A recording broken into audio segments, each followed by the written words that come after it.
नमस्कार, मी सांधिवात तज्ञ डॉक्टर अस्मिता डोकरे. मी नाशिक येथे केअर एनएसएस हॉस्पिटल येथे कार्यरत असते. पावसाळा सुरू झालेला आहे आणि सांधिवाताचं प्रमाण पावसाळ्यात आणि ऋतू बदलामुळे हे होत असतो आणि माझ्या पेशंटला सुद्धा कधी कधी जरीही ते औषधं घेत असतील तरीही त्रास अनुभवास मिळतो.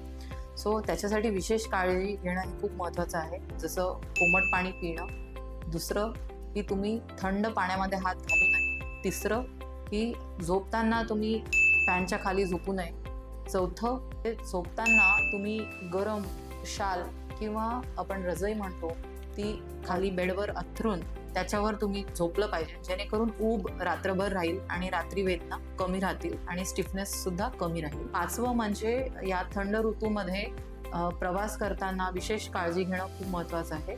सहावं म्हणजे ऋतू बदलण्याच्या अगोदर ॲक्च्युली वॅक्सिन घेणं खूप महत्त्वाचं आहे. सो इन्फ्लुएन्झा आणि निमोकल वॅक्सिन हे तुम्ही घेतले आहेत की नाही, याची गरज आहे की नाही, हे डॉक्टरांना लवकरात लवकर भेटून ते घेणं खूप महत्त्वाचं आहे, जेणेकरून आपण ऋतू बदलाने होणारे निमोनिया, इन्फ्लुएन्झा, फ्लू सारखे जे संसर्गजन्य रोग आहेत ते कमीत कमी ठेवू शकतो. आणि सूर्यप्रकाशात रोज 15 मिनिटं बसणं हे खूप महत्त्वाचं आहे. हे जर केलं तर तुमचं सांधिवात बऱ्यापैकी नियंत्रणात राहणार. धन्यवाद.